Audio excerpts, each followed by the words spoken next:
I am the beta plan, and this Masquerade, Coteries of New York, and we are going to continue where we last left off after we had our first drink from a girl named Julie, who Sophie says tastes rather exquisite due to the amount of passion that she holds.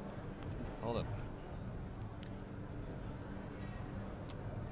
I think she knows who we are. That's not normal, right? It's not unusual, that much is true. But don't worry. She will do anything I tell her to, and won't say anything to anyone that I haven't put in her pretty head first. Time for the next stop. Training wheels off this time. Gregory, Flushing Meadows, please. The driver takes the car over the Williamsburg Bridge. You settle your thoughts. Now, if anyone is from New York City, you probably know where this is at, but I have no idea if this is a proper landmark, and if that's any landmark of significance, or if it's just a bridge, so to speak. I mean, let's face it, there are I think 3 or 4 bridges in Prague, and only one is like really famous. Same with the London Bridge, huh? Like, one of them is famous, they have several bridges, so I don't know if this is a big one or not. So, I have to ask this, because I know, but I want to know that Lamar knows.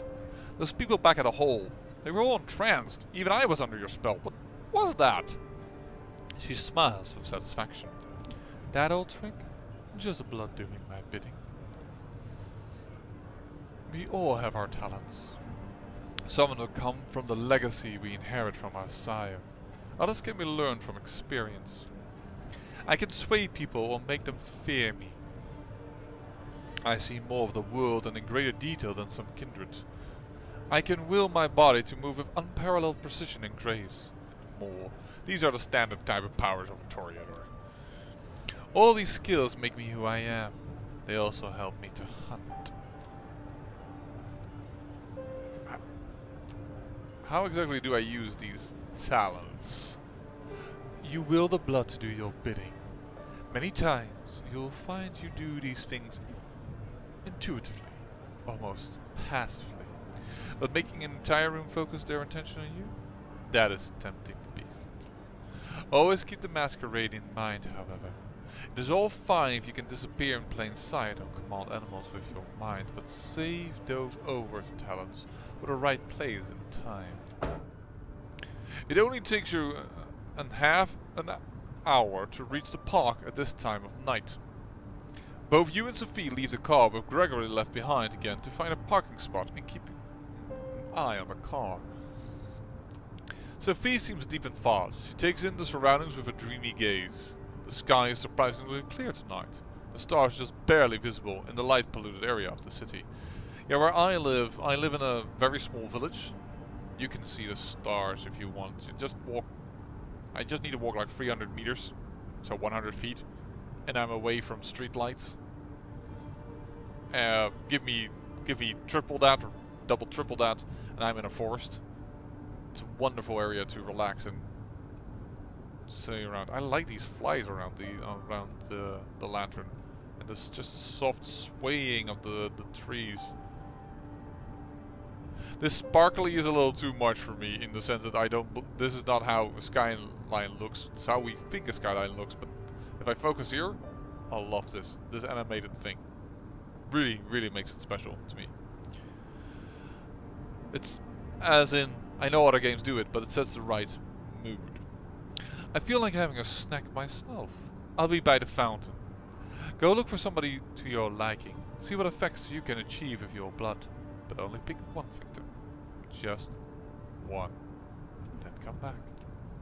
Seeing how she seems not altogether here right now, you decide to leave Sophie to her own devices and seek out your prey.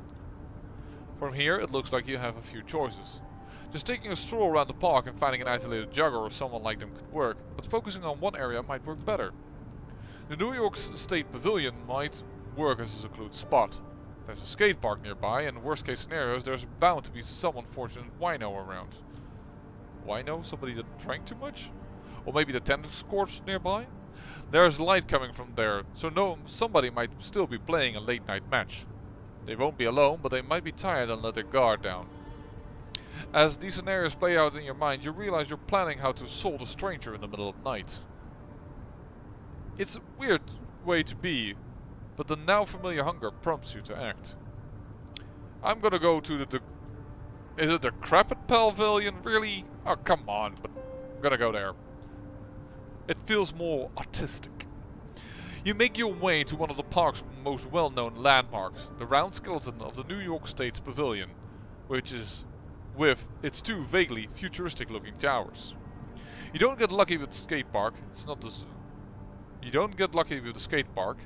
deserted. Instead, a group of skaters is gathered there, talking loudly and listening to music playing out of a crackling smartphone speakers. Deciding to have a quick look around, you identify a potential victim. A sleeping bag lady leaned back on a bench, a shopping cart full of what looks like trash nearby. Oh, please don't. Even thinking of that second option makes you feel sick. You decide to take your chances with the skaters, not even getting close to the homeless woman. You think back to what Sophie did in the hall, how she managed to focus the attention of the entire gathering on her. That might be a tall order for you, but a single person could be doable.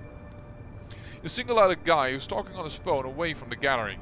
He's having a heated discussion with somebody. A relative, a partner, something like that. At least it's not going well. This talk's over! I said shut the fuck up! Hey, you hearing me? Shut up! Call me when you get some fucking sense into your stupid brain, okay? He ends the call abruptly and almost throws the phone on the ground in frustration. Rough night. He's got an angry expression on his face and tears welling in his eyes, but he gives you a curious look and even a bit of a shy smile. Yeah, you could say that. What's up?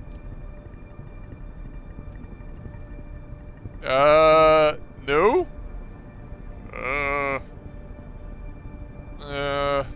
All of these are a little suggestive. I'm gonna go with this. Though this makes me think like I'm a drug dealer. This makes me think I'm a pervert. This just makes me look as... No. I got something that will put a smile on your face. He takes a few steps forward, away from his buddies, who remain totally oblivious to what's happening. But you see your influence fading. You take your chance and lunge. Your fangs sink into his exposed shoulder. He shivers and lets out a moan. His phone hits the pavement and you hear the casing crack. Oh, that's bad, man! His blood tastes like a clash of hot emotion and melancholy, laced with some artificial stimulant you can't quite place. An energy drink?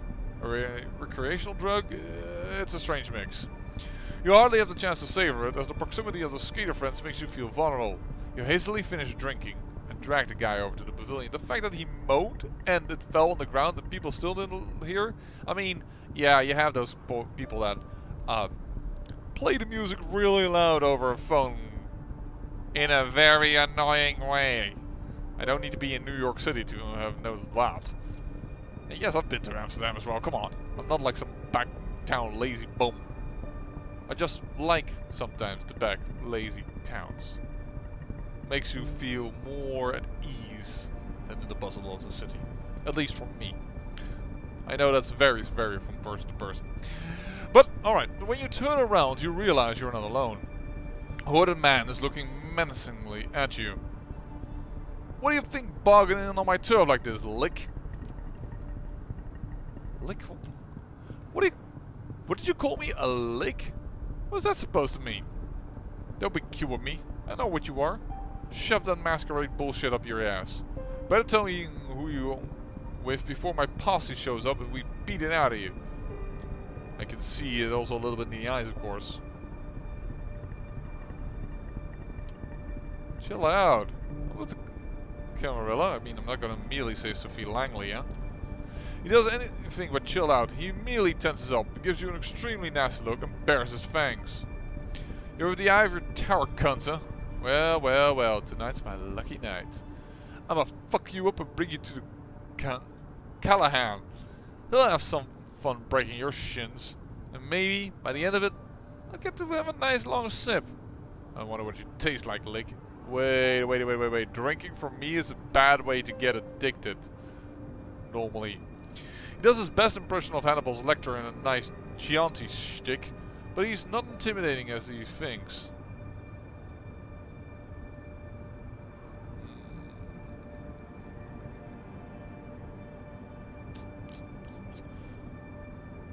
say call for help, because if other people are around... Yeah, I'm gonna call for help because that, like, attacking with the beast, I don't want to use celerity because that's gonna be noticeable. I really want to do it this way. The guy reacts immediately, charging you and pushing you to the ground. He goes for a bite. You don't let him reach you. He's fast, but pretty weak. The roll takes a bit out of both of you. Suddenly you hear heavy footsteps closing in, and the fog is snatched from over you. He hits a tree, hard, and before he can recover, a sharp piece of wood pierces his heart. Pierces his chest, sorry. It's Gregory, Sophie's driver, who deals the blow. How about the skater people? Nobody notices it? I mean, even if they won't react, they're gonna go, ah, fight, fight, fight, and stuff like that. I mean, come on. The hoodlum is rendered inert. His eyes remain open, but he does not move and does not protest when Gregory puts him over his shoulder. Miss Langley is waiting for us. Come, before your snacks wakes up. Didn't do him old enough. I might change his voice a bit. He points to your victim, who is just coming to, and gives you a somewhat snarky smile, then breaks into a swift walk towards the Unisphere. How did you get here this fast? I was watching you from afar. Miss Langley asked me to look out for you. She suspected you to get in trouble. He seems to realize he might have said too much, and just keeps walking, somewhat embarrassed. You reach the Unisphere together with the hoodlum in tow. Two figures are visible near the sculpture, a man and a woman, tangled in a passionate embrace. No, not exactly. It's Sophie, feeing, but this whole scene is set up so that it looks like a pair getting intimate in public. She pulls it off like she's done it 100 times before. It occurs to you that she probably has. The man is unsure on his feet, and she lets go of him and leads him towards a nearby bench. Noticing you, she whispers something into his ear and leaves him. She nods to Gregory as she approaches. And what do we have here? Did this kindred give you trouble, Lamar?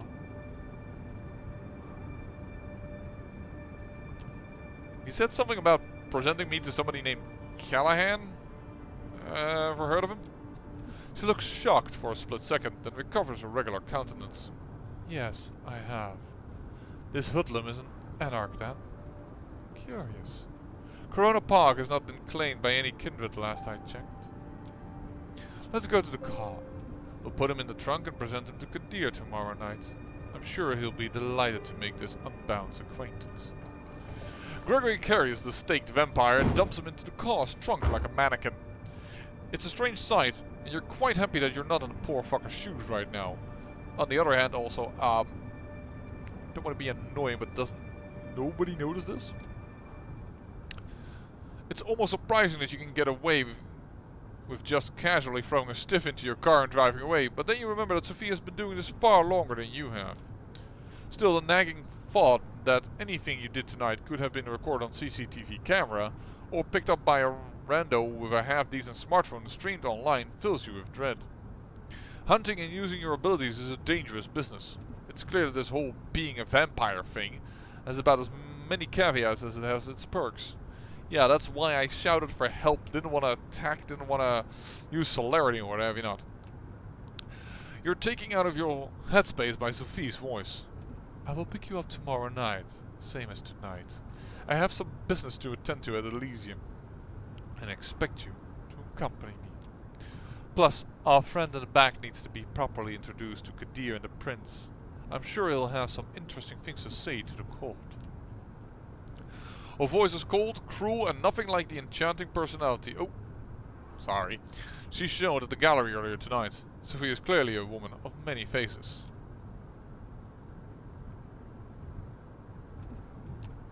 What's going to happen to him? The usual, I imagine. Your interrogation by Kadir, probably in the basement of the gallery. Quick trial, with the Prince in attendance, if she's there tomorrow night. A swift execution as the verdict. This all sounds eerily familiar to you, and you can't help but feel a pang of guilt when you think about what awaits this guy tomorrow night. You haven't told me how your hunting went. Getting the hang of it, I would hope. I need time to get used to this. It doesn't come naturally. It will, with time. You need to think about it less. Hunting is the one scenario in which you will do well to trust your instincts. In moderation, of course. I changed her voice back because she's talking to Lamar. She seems distracted, not all there. Her thoughts drift and the car remains silent until you reach your apartment. We will pick you up tomorrow evening. Good night. Just like that, without any further courtesy, Sophie leaves, driven to her apartment by Gregory, with a body in the trunk. Right in the middle of Manhattan. Did you cross paths with situations like these in the past unknowingly? What other secrets did you pass on the streets without knowing their true nature? Your haven is just as you left it hours ago. Although the sun won't come up for some time, you feel tired. You learned something about yourself today, and it will take time to process. You're not in the mood for television, and the few books on the shelves in the apartment are either in languages you don't speak, or sound like a boring read. Nothing left to do but rest. You settle in the back room, lock the door. A moment of hesitation, but then a decision. This time you turn the light off. You think back to Julie. How many people in the city know about this vampiric society? How many are willing accomplices in sustaining it? And the thug you met in the park. If he's not Camarilla, then what is he? Are there independent vampires? How does that work? I wonder if you're introduced to the other society if you have chosen Bruja, for instance. Now, they're not all Anarchs, mind you, but they're more common of the 7 clans to be possibly Anarch. Let me put it that way. And of course, Sabbat is also another group, and I don't know if they're going to be introduced here. But they tend to have more different clans, which we did play as in one of our modded gameplays of Vampire the Masquerade Bloodlines. More questions. You begin wondering if there's ever going to be a night when you can start crossing them off the list, instead of adding to it. You close your eyes. You sink into the now familiar void of nothingness. It greets you with open arms, like an old friend.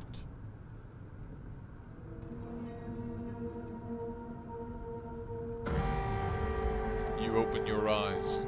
It's pitch dark here, the blackness of a coffin drifting in the abyss. Oh, right, the light. You grasp for the switch, flip it. The familiar cramped room with a steel door and no windows comes into view. You emerge from the bathroom, fully awake, just like yesterday. This time, however, Sophie is waiting for you, comfortably seated on the sofa in your living room space, a book in her hands, The Melancholy of Resistance. The title's sure on the brand. Good evening, Lamar. Good evening, Sophie. I hope you rested well. Tonight will be quite eventful, I think. Come, we have an appointment. I received word Elysium would be called again tonight on account of your unruly friend from Corona Park. This should be a great opportunity for you to mingle. She keeps talking as you walk downstairs and get in the car. Gregory gives you a slight nod and a small smile while opening the door for Sophie. He starts the car when you take your seat in the back. I didn't tell anything about the fact that she had let him keep an eye on me. I think he might like that as well. I purposely did not choose it. I didn't say that at the moment when we asked our question to Sophie, but I'm trying to speed it up a little bit. Of course, I'm totally derailing my going off the track again, but as I already said in the previous video, apparently my mic is today frazzled, but I have to record today because it's the Monday. I'm really recording this just like a few hours before this has to go online, so to speak. Less than 24 hours, so yeah, a little bit of a hurry. Most of the Primogen Council is bound to be there, at least those who usually attend. Probably some other important personalities you do well to at least learn about. Well, anyone I should talk to when we arrive? Not especially. My advice would be to try to talk to the prince and perhaps reassure her of your gratefulness for being spared. Maybe speak to Kadir on the same topic if you get a hold of him. Primogen I would advise against. They are rather stuck up and... rather stuck up, all told. And even if they will talk to you, they might try to secure you for some nefarious purpose. I won't appreciate that. Are you not a Primogen, I wonder? Of course, be respectful if anybody approaches you and strikes up a conversation. You will no doubt be gossiped about, as will I. Keep a cool head. Some enjoy provoking fledglings into stupid acts. I would assume that you are the primogen of the Toreador, though, to be honest. At any rate, you should behave yourself tonight. Remember what I told you about reflecting on me as your patron. I have a reputation to uphold in the court. Do not tarnish it. There it is. She might have saved you, she might be protecting and teaching you, but it's clear that she's really concerned about her own interests. You step into the art hall with something of a bad memory. The last time you were here, your entire world had been turned upside down and your existence nearly ended. It just comes to my mind that indeed Vampire, due to having always similar locations like your Haven and Elysium, it's kind of works well with a visual novel. You don't have to have like too many screens and can put more detail into the screens that you see. I just realized that. But tonight there is very little outward hostility. Yes, Kadir gives you a look that's definitely intended to remind you of your place, but the prince, also in attendance, seems pleased to see you. Welcome, Sophie. Lamar. Did I get that right? Good evening to both of you. I understand there is somebody else you wish to present to the court tonight. Yes, Prince. They will be joining us shortly. My assistant is retrieving them presently. It is better we worth the prince's time, Langley. The prince gives Kadir a cold glance. Forgive the sheriff's hardness. He is particularly foul mood tonight. Something to do with Lamar's begetter eluding his grabs, I believe. Ouch. That must have hurt his ego, even if his only reply is a crooked smile. The mention of your sire makes you feel a little pang of emotion again. Whoever he was, he has left a lasting impression. One reinforced with your visit to show space last night. That's the past. Right now though, you're back in the gallery and are reminded of your sister instead. Emma frequents this place. Is she aware of these clandestine meetings after dark?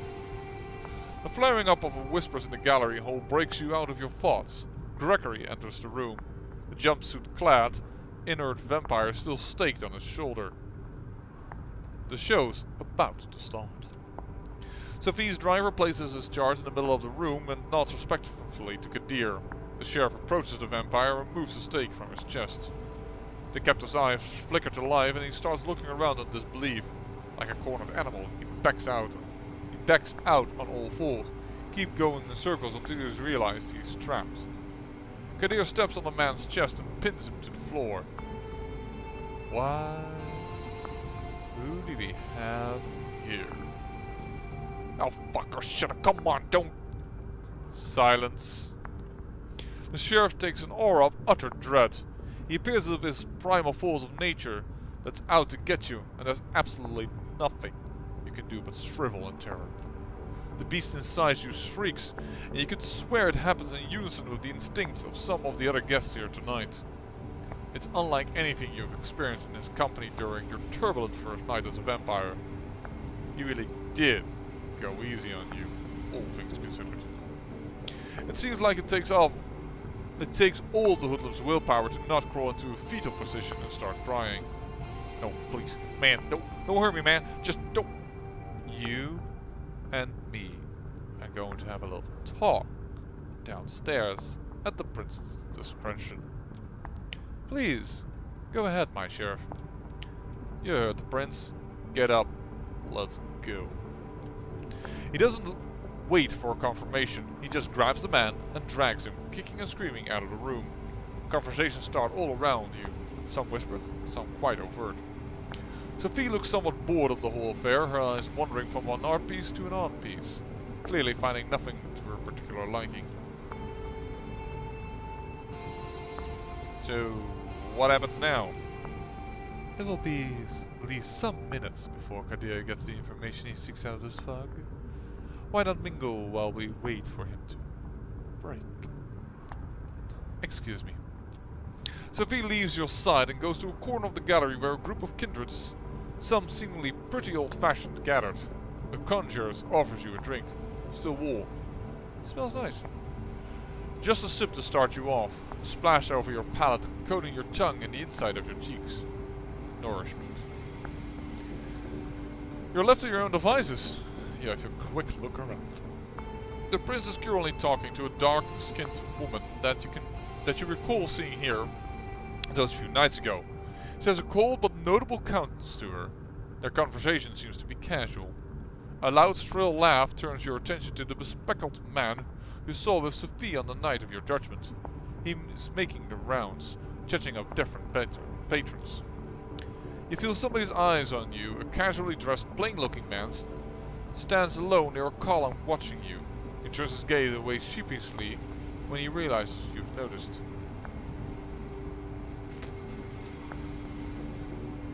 Not gonna talk to the prince, because that makes me feel like I will be intruding.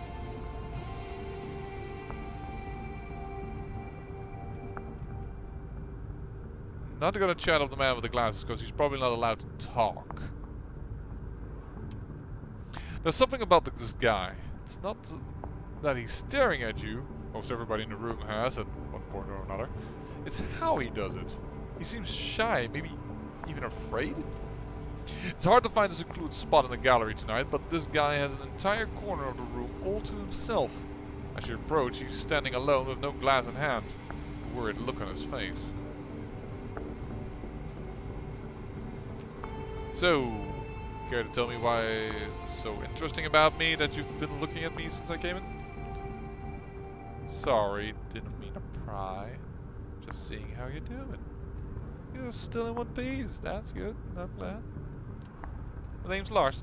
Or you can call me Robert. Either is fine. So, why are you standing around by yourself like this? I'm not usually liked around these parts. I'm surprised you want to talk to me. And again, you're new, so you probably don't know. I'm one of the Prince Panhardt's Primogen. I'm here on business, in case the Prince requires my insight. Usually it's so she can hear me out before ignoring me. You're a Primogen, and nobody likes you? That's weird. If you're a Primogen, I would expect more people to be at least interested in you. Not sure if you were paying attention the other night, but when the Prince mentioned diverging opinions, whether you should be executed or not, that was me. I was the diverging opinion. And you were ignored. Yeah, that's usually how it goes. Listen, I don't want to be rude. I appreciate you reaching out, but word of advice, stay away from me. Many vampires in the sector regard my position as Primogen to be some kind of a joke, you know. You talk to me, they'll notice, and they'll hold that against you. You have a quick look behind you and see that a few of the kindred keep shooting your curious glances. One woman in particular, a redhead boasting a fanciful hairstyle, watches you disapprovingly. Some of them already do, I imagine. Excuse me, I need to try to get a word in with a few Primogen members before Kadir returns. Enjoy your night. With just a critical look of a few kindred to keep you company, you start thinking about who to pursue next. You notice Sophie mingling with other kindred, clearly in her element and not to be disturbed. Kadir hasn't come back yet, and so you can probably still find time for at least one conversation. We'll try to talk to the prince. You approach the prince, trying to stay as respectful of her private conversation as possible. She glances at you as you step forward, her scrutinizing gaze mimicked by her companion. She addresses the dark-skinned woman before turning to you. Excuse me for just a moment, Samira.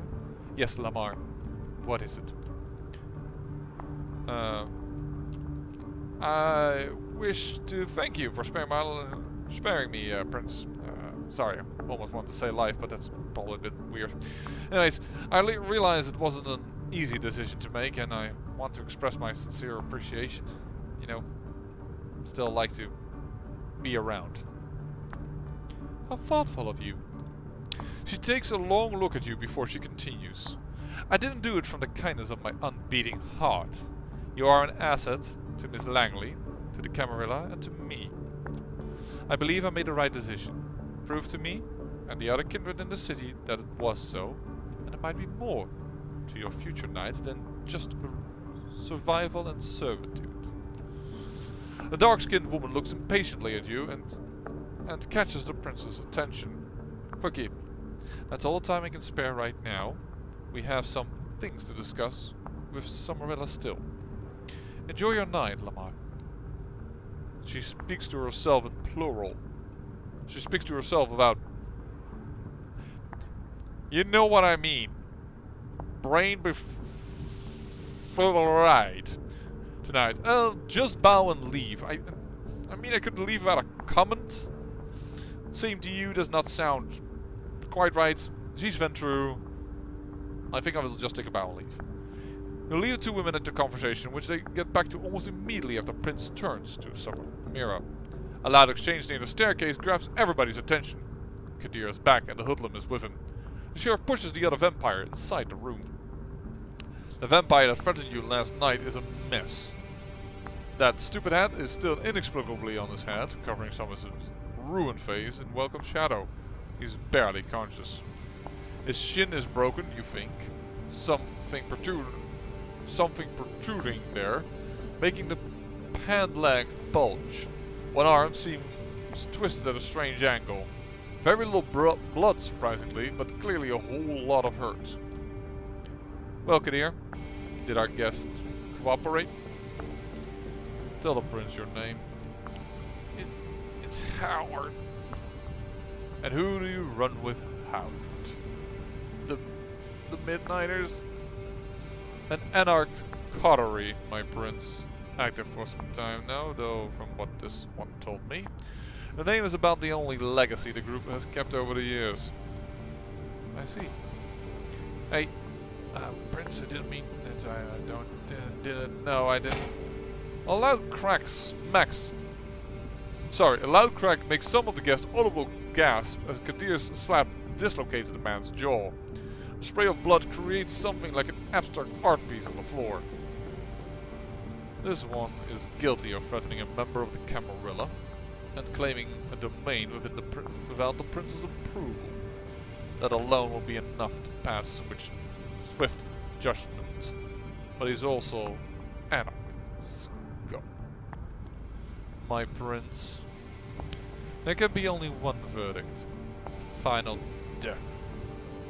Do your duty, Sheriff. Unless, of course, somebody would like to play at being a good Samaritan like our dear Miss Langley a few nights ago. The look the prince serves you and Sophie is a cruel jest. Sophie takes it gracefully, smiling and slipping her arm under yours in a strange public show of affection. Nobody says anything. The vampire named Howard jumps to his feet and makes for the window.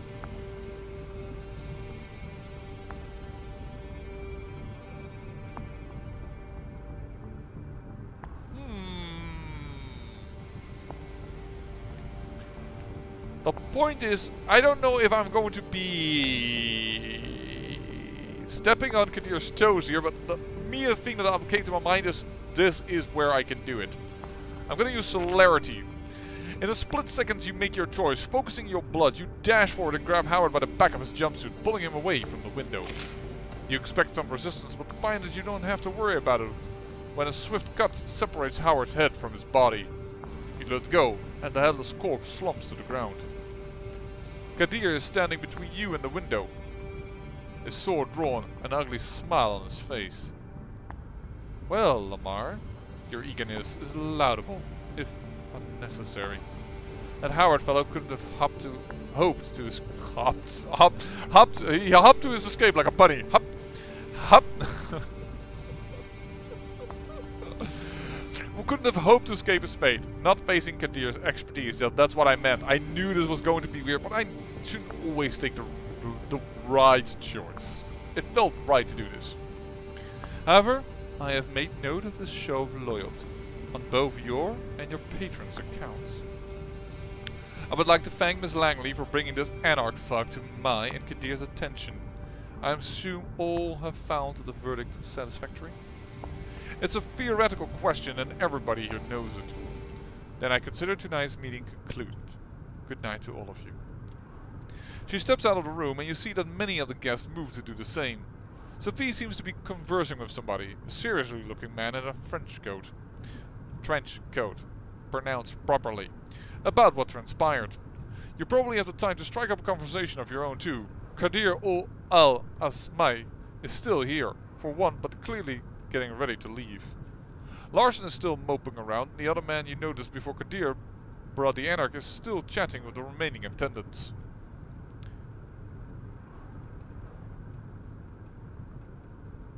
No, not to Larson again. We know that is a bad idea now. Although it's now better when nobody else is around, but we already made the fatal mistake to start with him. I actually thought the man with the glasses was the one that was bringing it around, not the, so per se, the sociable man. Well, seeing I'm standing right next to Kadir anyways. The sheriff's mood seems to have improved, so you decide you won't get a better shot at saying your piece.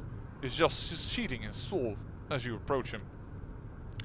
He notices you before his face turns from a melancholic frown back to his regular predatory smirk. You seem to have caught him in a moment of reflection. What is it, Lamar? I just wanted to say I thought your work tonight was impressive. Like it was over in the blink of an eye. The smirk widens. He's clearly happy with himself. A fan of my handiwork. Interesting. You were this close to experiencing it firsthand. I would have thought you'd get some nasty flashbacks. Still, I have to admit, I was as surprised as a prince when you jumped at the opportunity to stop that Anarch from escaping. I was sure Valerie would have beat you to it. If there's nothing else, I'll be taking my leave.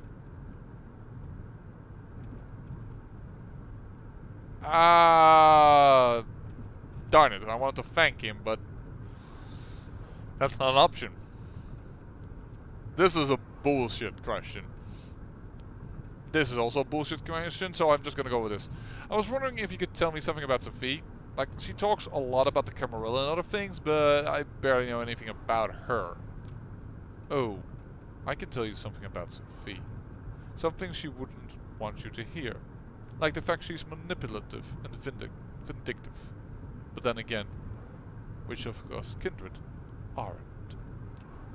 I gave it now too much of Sophie, so hold on. You want to know more about Sophie's past? Ask her. She's unlikely to tell you the truth, though. I'm quite sure she never told me, despite our previous history. That's what we do, fledgling. We exist for centuries, and we lie. To our families, our friends, our lovers. To our kindred, sires, and children. To ourselves. He picks up the sword and turns towards the stairs. Good night. And watch yourself. You've messed up my batting average, so I'll be sure to keep a close eye on you. With the final threat, he leaves the gallery. Why, man? I just helped you out. I mean, not very necessary, but I tried to help you out. It's right about when Sophie also ends her conversation and walks over to you. There's an S missing. Please, if any other, if you find this out, the publisher, and if you want me to test your other game about New York, you know, I'm pretty good at proofreading, a little early access, a little showing off to the public. I wouldn't be against it. Interesting evening, wasn't it? Come, Gregory's. Come, Gregory's waiting downstairs. Well, and with us stepping into the car, I think it is time we've ended the Elysium thing, and it's about time that I end the video. I hope you enjoyed. Let me know in the comments if this frazzled mind of mine makes you enjoy it even more, or if you're going to go like, no, please stop the immersion, it's broken.